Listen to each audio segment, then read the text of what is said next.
Saudaraku, tadi ibadah pertama saya berbicara banyak tentang bagaimana seseorang terikat dengan dunia.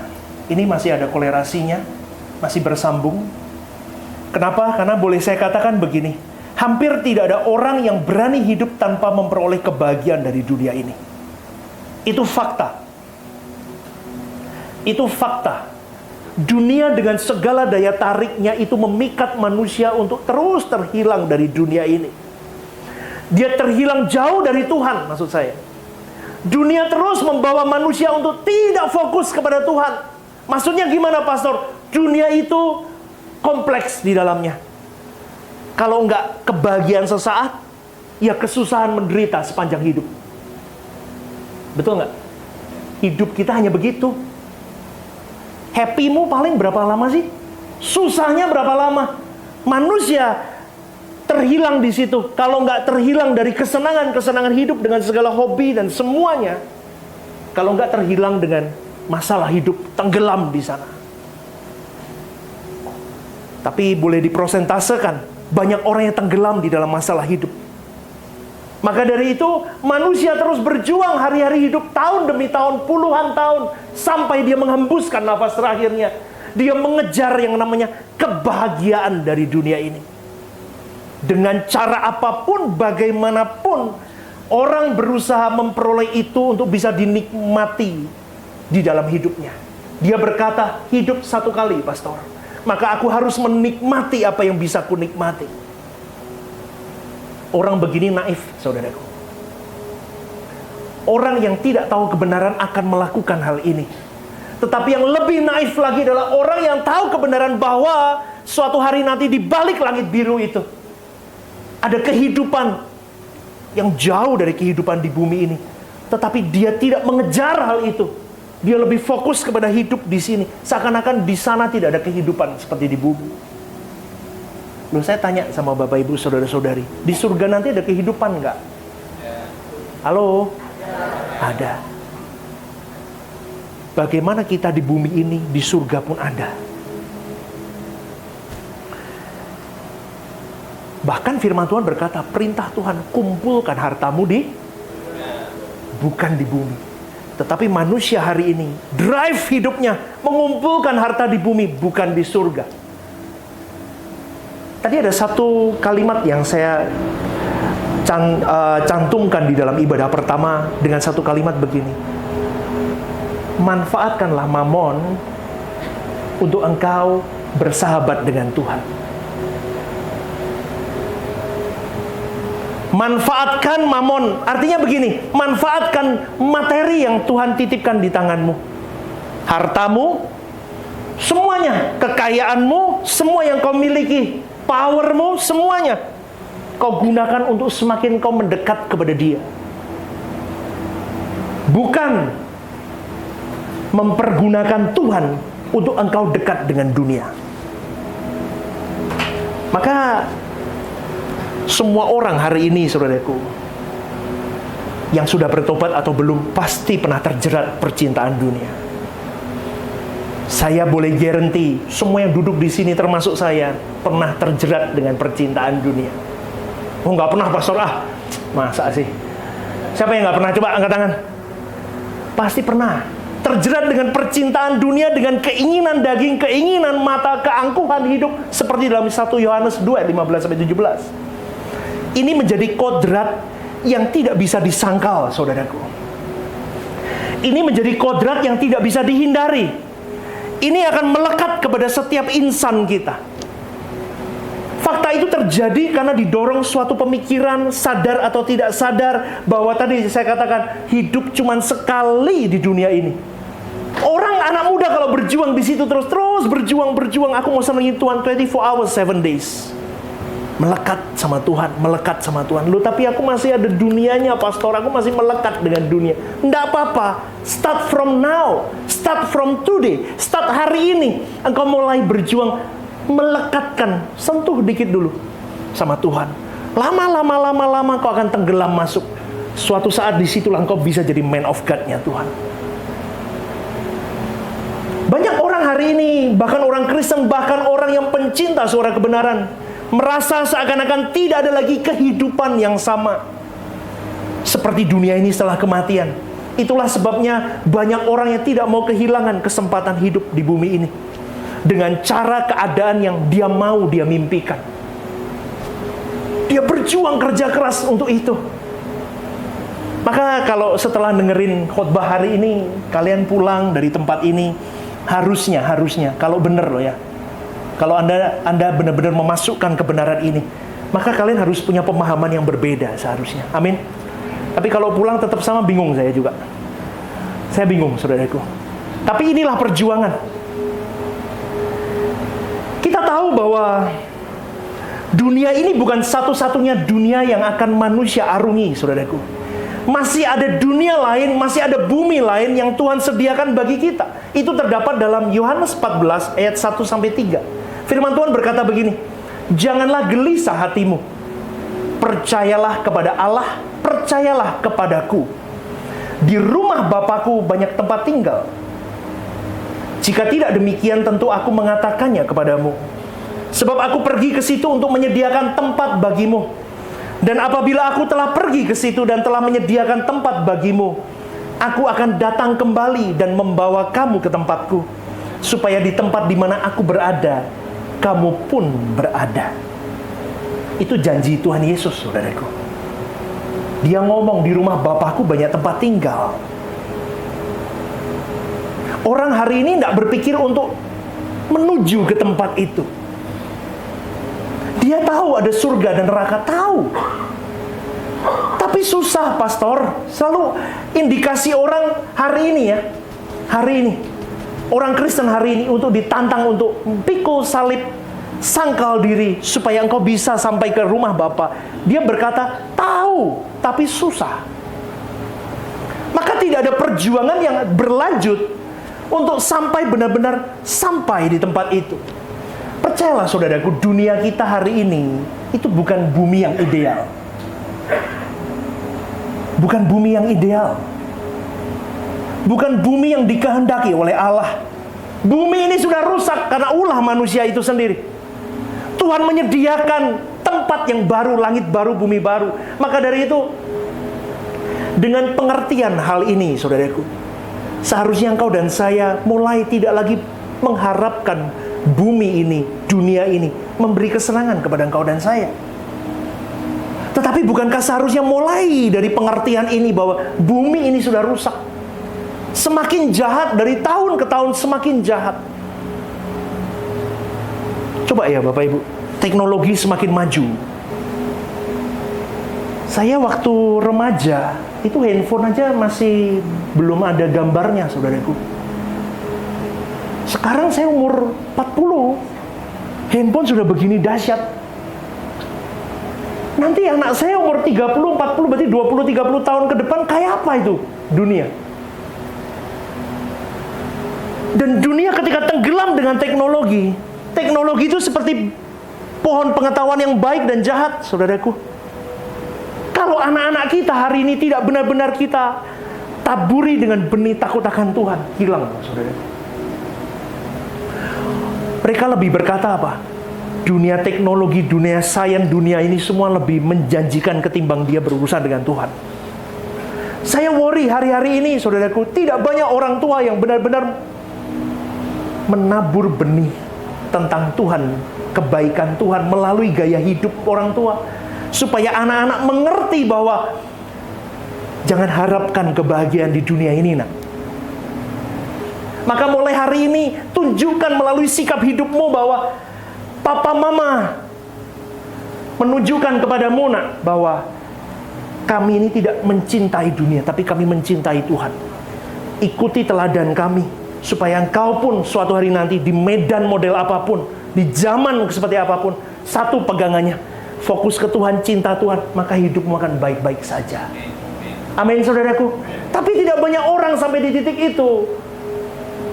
Kita harus tahu bahwa engkau dan saya hidup untuk dipersiapkan masuk ke dunia lain, yaitu langit baru, bumi baru, di mana tidak ada dosa, di mana tidak ada air mata dan duka cita. Tapi, saudaraku, kekristenan itu bukan agama untuk kebanyakan orang. Artinya begini, kekristenan adalah jalan hidup yang hanya bisa dikenakan oleh segelintir orang yang tidak mengharapkan kebahagiaan di dunia ini. Maka kalau engkau mau jadi history maker untuk keturunanmu dulu, jangan cintai dunia. Kau tunjukkan legacy kepada keturunanmu bahwa papa mamanya mencintai Tuhan, takut akan Tuhan. Dan boleh faktanya berkata begini, saudaraku, kebahagiaan di dunia itu sangat terbatas. Betul nggak, saudaraku? Halo, kita punya apapun hari ini, berapa bulan sih kita bahagia? Kau punya rumah baru, berapa tahun kau bahagia? Kau punya pekerjaan baru, berapa bulan kau bahagia? Kau punya income segini dan segitu, kau berapa bulan kau bahagia? Sangat terbatas kebahagiaan di bumi ini. Tetapi hanya Tuhan yang bisa melepaskan semua dahaga jiwamu, yang bisa memenuhi dirimu. Maka jika untuk hal yang temporary, yang bersifat sementara, kau berani mengorbankan yang abadi, itu saya boleh katakan suatu kebodohan. Halo? Kalau untuk hal yang temporary sifatnya, kau korbankan yang abadi, maka itu sebuah kebodohan. Saya menulis di Instagram saya tadi malam, ada gambar mayat itu tadi saya sampaikan juga ibadah satu. Intinya begini, mayat ini menyesali apa yang sudah dia kejar selama ini, selama dia hidup. Mayat itu sudah terbujur kaku di liang lahat 2x1. Mayat itu boleh berkata, aku menyesal dengan apa yang aku kejar selama aku hidup. Tetapi ironisnya, manusia mengejar apa yang disesali oleh mayat itu hari ini. Halo? Dunia mudeng apa? Masih mengikuti saya? Berikan tepuk tanganmu. Mayat menyesali apa yang sudah dia kejar, tapi manusia yang hidup mengejar yang disesali oleh mayat. Dia kejar dunia, dia kejar kebahagiaan, dia berpikir bahwa kebahagiaan satu-satunya adalah dari dunia ini.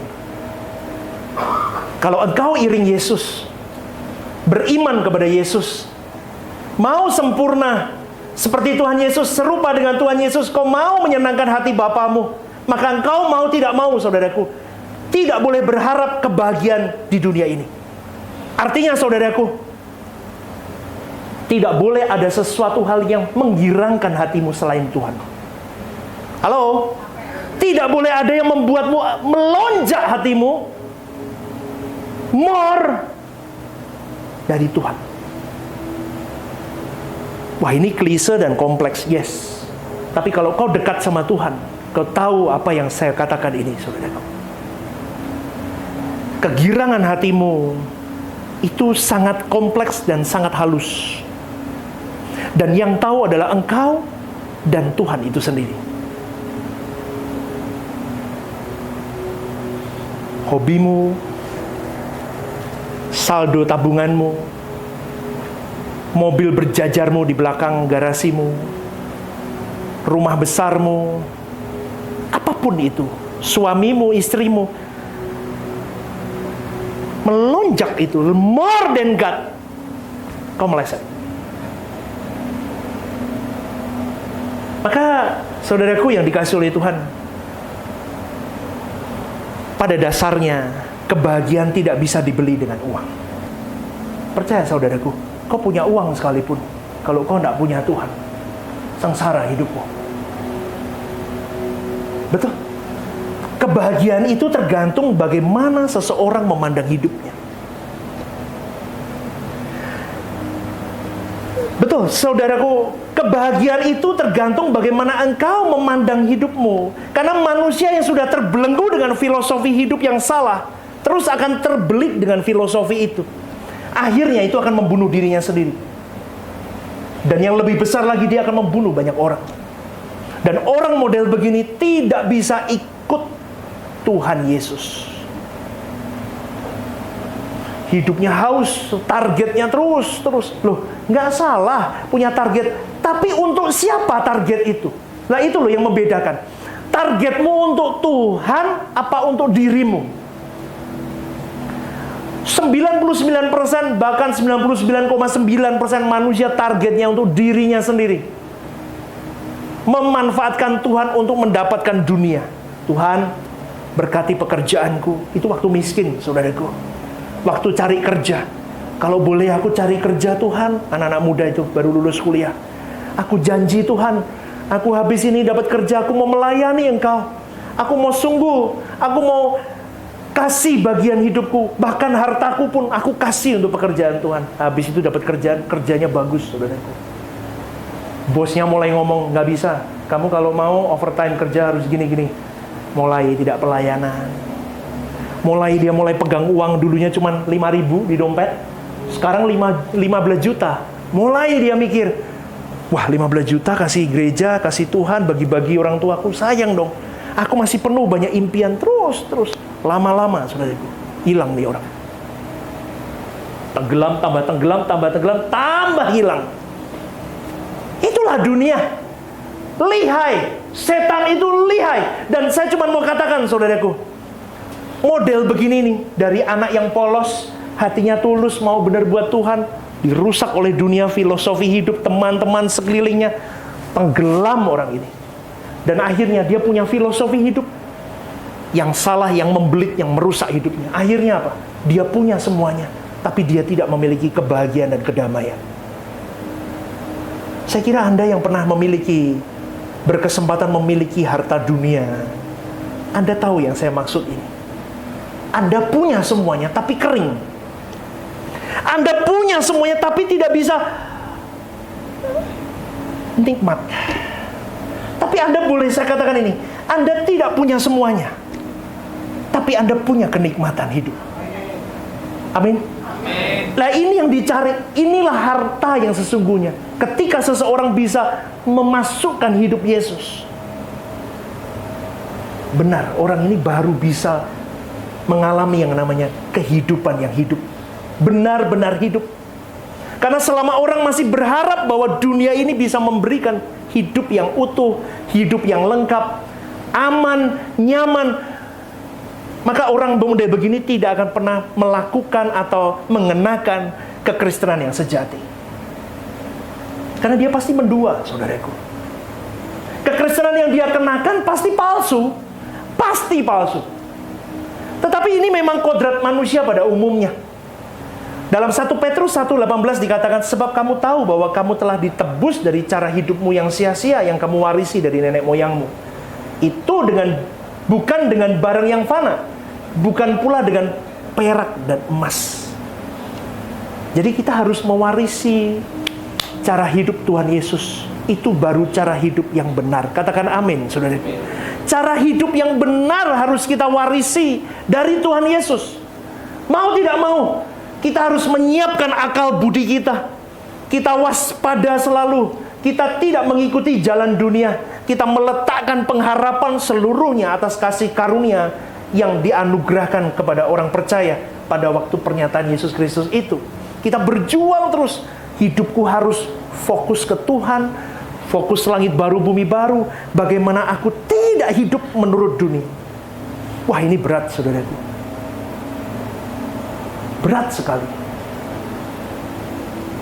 Berarti begini, lebih dari menggumuli pencapaian segala hal yang diharapkan dapat membahagiakan diri, seorang anak Tuhan harus hidup dalam ketaatan kepada Allah Bapa, menjadi kudus dalam seluruh kehidupannya. Itu baru cara hidup yang benar. Amin, saudaraku. Berikan tepuk tangan untuk Tuhan. Jadi Anda menggumuli segala hal yang bisa membahagiakan diri. Ini mulai dicari, di riset ulang. Ternyata aku memanfaatkan Tuhan untuk kebahagiaanku. Riset. Ternyata ini aku memanfaatkan Tuhan untuk kebahagiaanku. Riset lagi. Ternyata riset lagi. Sampai di satu titik engkau ditelanjangi total. Dan kau hanya berkata begini, aku hanya mau taat kepada kehendak-Mu, Bapa. Yang utama sekarang kunciku adalah aku punya intim dengan Engkau, aku bertemu dengan Engkau, aku berada di dalam kekudusan-Mu. Terus setiap saat, sampai aku dipandu oleh Roh Kudus. Roh Kudus itu rohnya Bapa, saudaraku. Kita punya Tuhan yang hebat. Betul. Kalau kita, yang biasa saya gambarkan ini ya, peta kerja Tuhan itu ya. Allah Bapa maunya produknya engkau dan saya seperti Tuhan Yesus. Tuhan Yesus sudah tidak ada di bumi. Betul nggak? Maka Allah Bapa mengirimkan tools. Toolsnya tuh hebat, saudaraku. Kalau kita lihat tools yang diberikan Allah Bapa Elohim Yahweh, supaya engkau dan saya sampai di rumah Bapa, itu ada toolsnya. Dikasih firman Tuhan. Itu buat belajarmu, bacamu tiap hari. Kau dikasih rema dari masalah-masalah hidup. Tapi dari masalah hidup, kau tidak bisa sendirian. Meskipun kau pakai firman Tuhan, dibutuhkan satu pribadi lagi. Yaitu apa? Roh Kudus. Rohnya Bapa itu sendiri. Satu hakikat yang akan membawa dirimu dan diriku untuk bisa mengerti yang dimau Bapa. Dikasih contoh gambar teladan hidup Yesus. Loh, enak sudah. Udah ada Alkitab, ada Rema, ada Roh Kudus, ada Yesus. Perintahnya satu, intim denganku, nak. Kalau kau lakukan ini semua, kau intim denganku, nak, kau akan berjumpa denganku tiap hari. Maka hidupmu baik. Tapi engkau tidak bisa menjumpai aku kalau engkau tidak intim. Tapi kalau orang sudah intim, pasti kudus hidupnya. Karena nggak mungkin orang intim hidupnya kotor, nggak mungkin. Berarti kesucian hidup itu juga jadi tamengnya. Jalan dia terus bisa. Tapi nggak bisa langsung sekarang jalan. Kenapa? Karena jalanmu penuh rintangan. Karena kita sudah melekat dengan banyak dunia. Kau hidup harus menghidupkan Yesus dalam hari-hari hidupmu. Maka kau akan menggumuli hari-hari hidupmu. Kenapa, saudaraku? Karena suatu kebodohan kalau hari ini engkau dan saya tidak berjuang sungguh-sungguh untuk menghidupkan Yesus dan mencapai kekekalan bersama dengan Bapa. Sia-sia kita hidup. Firman Tuhan Matius 7:21-23 jelas, "Enyah kau, aku tidak kenal engkau." Itu akan terjadi dalam hidup kita kalau kau dan saya tahu kebenaran, tidak bisa praktek kebenaran itu. Maka mulai hari ini, kupas tuntas apa yang menjadi dirimu yang masih terikat dengan dunia ini. Loh, berarti pastor kalau sudah ikut suara kebenaran, nggak boleh semangat untuk bekerja. Loh, tambah semangat. Bukan tambah loyo kau kerja. Kenapa? Karena engkau bekerja bukan untuk dirimu. Dulu kau bekerja untuk aku, diriku sendiri, supaya aku kaya, aku bahagia. Hari ini kau bekerja, aku mau beri untuk Tuhanku yang terbaik. Sebagai tanda terima kasihku, tanggung jawabku di hadapan Tuhan. Amin, saudaraku. Berjuanglah yang terbaik untuk Tuhan mulai hari ini. Tidak ada ruginya hidup baik. Tidak ada ruginya hidup kudus. Tidak ada ruginya engkau benar-benar barter kesenanganmu, kau ganti dengan kesenangan Tuhan. Sakit, saudaraku, kalau kau hari ini mencoba untuk melepaskan kesenanganmu dan memasukkan kesenangan Tuhan. Itu sakit. Tetapi jelas, kalau engkau tidak seperti Yesus, kualifikasinya engkau terbuang. Berarti Yesus saja sakit. Hari ini kau jadi orang Kristen, kau mau tidak sakit, iring Tuhan. Nggak bisa. Kalau hari ini kau mau ikut Yesus, seperti Yesus, berarti kau harus sakit. Kau harus pikul salib, sangkal diri, atau tidak usah sama sekali. Itu kualifikasinya. Banyak orang diiming-imingi untuk mereka memberikan hidupnya ke Tuhan. Halo, di sini kau diajarkan, di dalam suara kebenaran, diajarkan untuk engkau dengan kedewasaanmu, kesadaranmu, tanpa paksaan, tanpa ancaman, untuk engkau memberi hidupmu segenap hidup. Segenap itu berarti berapa persen, saudara? Bukan 99? Ah, yang benar. Hah? Berapa persen? Oke. Segenap hidup sama dengan 100 per? Yo, ulang. 1, 2, 3. Segenap hidup sama dengan? Faktanya? Faktanya? Anda jawab sendiri dalam dirimu. Itu harus benar-benar bisa menghidupi itu semua. Dimulai dengan apa? Hidupnya bukan untuk dirinya lagi, tapi untuk Tuhan. Hidupku bukan aku, tapi Kristus yang hidup di dalamku. Itu hafal, tapi ngelakuinya? Berjuanglah. Amin. Berikan tepuk tangan. Tepuk tangan. Nanti di surga, kemarin hari Minggu, ya, misal kita dipanggil Tuhan besok nih. Kemarin Minggu Pastor Stephen ngomong apa? Hidupku bukan apa? Aku lagi, tapi Kristus. Lah kamu gimana? Ampuni aku Tuhan, kasih aku waktu. Terlambat. Anda duduk di sini, Anda bisa main handphone, Anda bisa bobo, atau Anda mau merespon. Pilihan di tanganmu. Hidupmu yang memilih engkau. Hidup di kegagalanmu, nanti kau yang memilih. Maka berjuanglah hari ini, saudaraku. Jangan sembarangan kau hidup. Kalau kau sembarangan hidup, maka saudaraku, saya boleh katakan, kekristenanmu yang palsu itu akan menenggelamkanmu di neraka jahanam suatu hari nanti. Hidup jujur, ngomong yang baik, ngomong yang jujur. Kualitas itu penting, saudaraku. Maka kita tinggalkan kebodohan kita. Amin. Manusia-manusia lama kita yang tahu seberapa liar kita jauh dari Tuhan. Seberapa manusia lama monster kita yang mengikat engkau dan saya, seberapa kuat itu, kau yang tahu. Tapi percayalah, kalau engkau sudah mau punya niat, itu sudah baik. Niatmu dimulai dengan, aku mau Tuhan. Kalimat sederhana Tuhan itu gak rumit kok. Dengan keterbukaan, kerendahan, ku datang rendahkan diri. Itu artinya apa? Tuhan, aku salah, aku mau berubah. Itu Tuhan seneng loh kalau kita sudah mulai ucapin itu.